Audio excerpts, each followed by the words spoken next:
Hello and welcome back to my channel. Today I'm doing a video I wanted to do for such a long time. I have done a couple of these before. This is my 2020 bullet journal setup, and only I think it was 2 months ago I got this journal. It has been absent in my life for over a year, and I felt I really needed this tool back in my life. So this video is mainly about showing you my setup, flipping through my bullet journal, and highlighting the spreads that I've intentionally chosen for this journal. Before we start, I mainly use this Muji gel pen.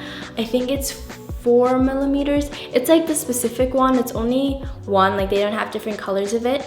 And then I also love using my Papermate pen, a black one and a ruler, and that's mainly what I use. And I also sometimes use Tombow brush pens for some color, and yeah, some washi tape. My intentions for this journal.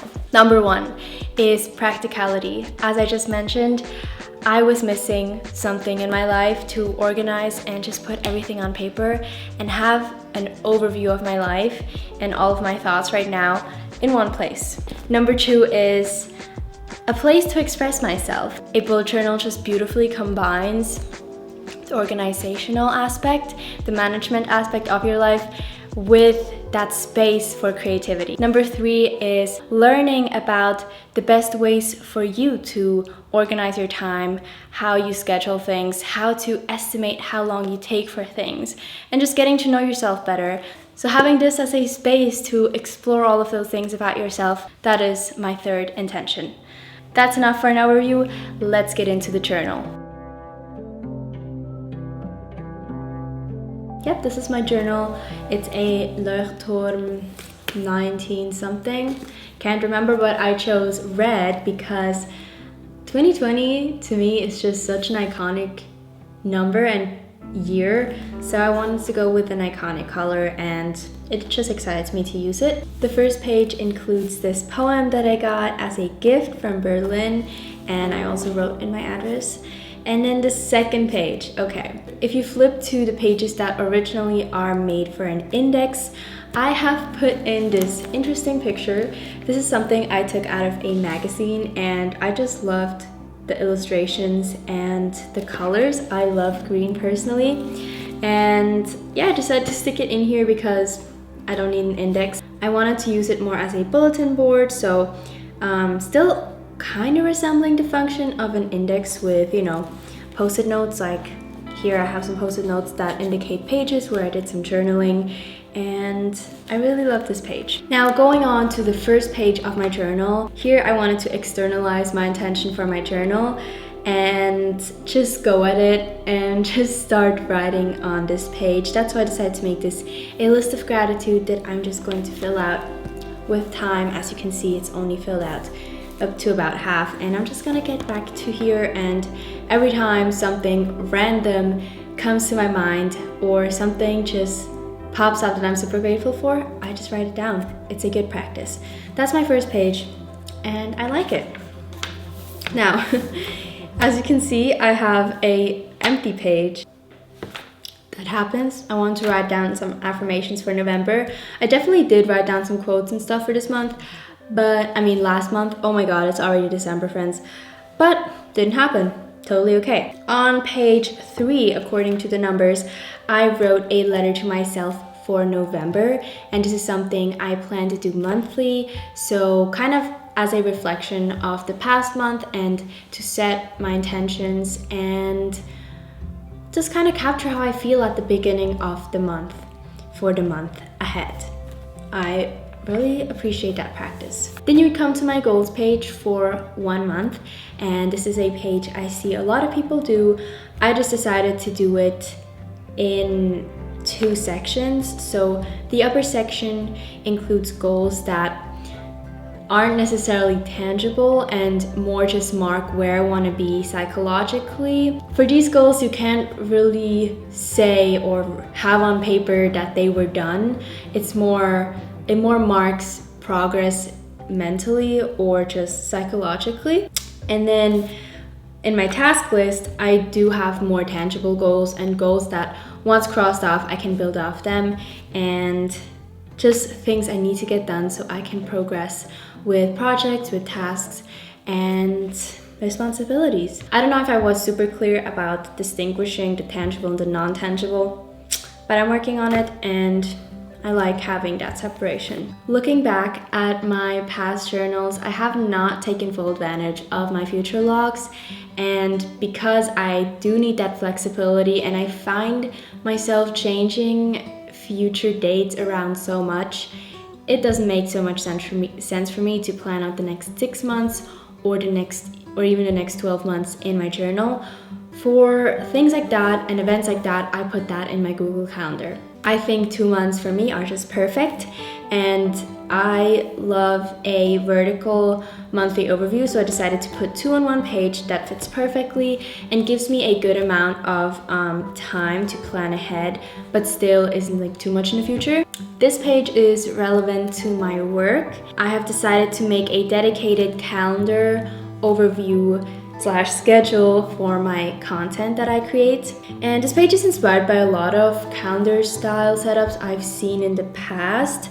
Specifically, I've seen Hailey Pham do her bullet journal like this.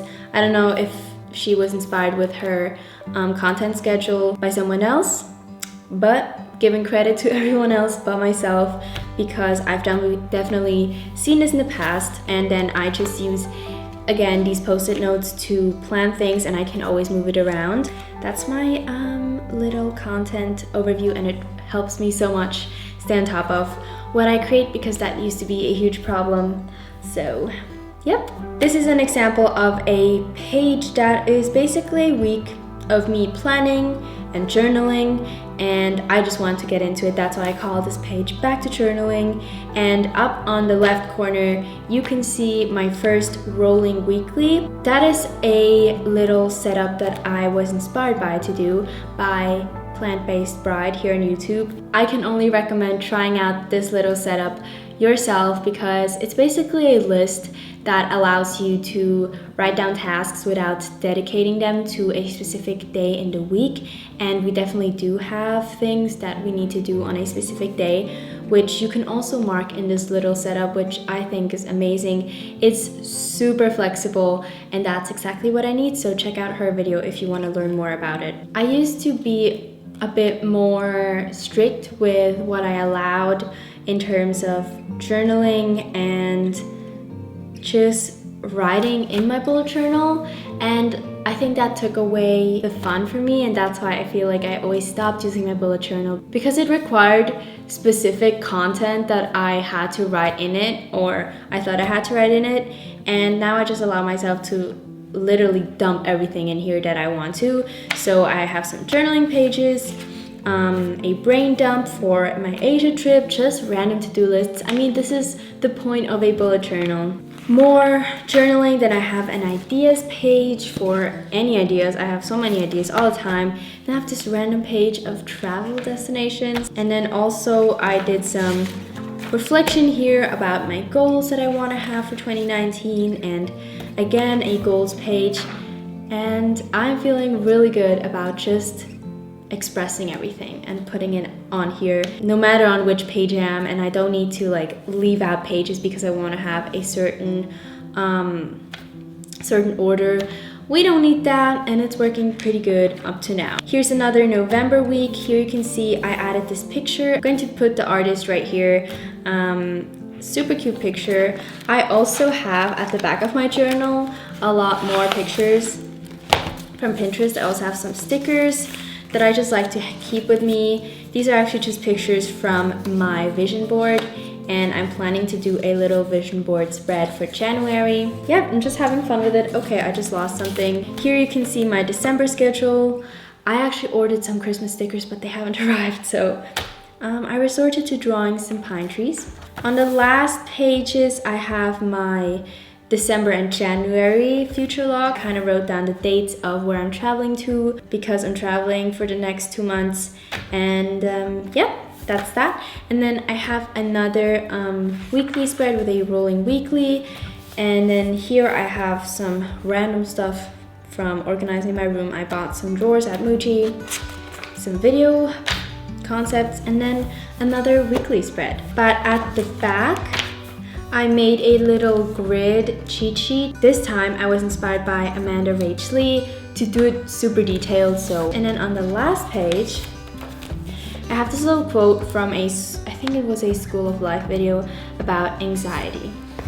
And then here in the back, I just keep stickers and notes and stuff like that. But yeah, that's how I'm going to try to use my bullet journal in 2020. I hope you enjoyed this little tour and understood my spreads. We are at the end of this video. I hope you got something out of it. Hope you got some insight into how I'm going to have my bullet journal for 2020 and just the next couple of months. If you want to know more about journaling, I don't know if I have much more to talk about at the moment, but maybe I can give you an update in 6 months. Also, thank you so much for watching this video and for supporting me. You can check out my Instagram. I think I'm going to actually change my Instagram name soon. So I'm going to link it down below and you can check that out. I am just really trying to kind of rebrand myself right now, and it's a scary journey, but it's also exciting. So if you want to come along for the ride, subscribe, follow me on Instagram, and I will see you somewhere else or really soon here. Bye.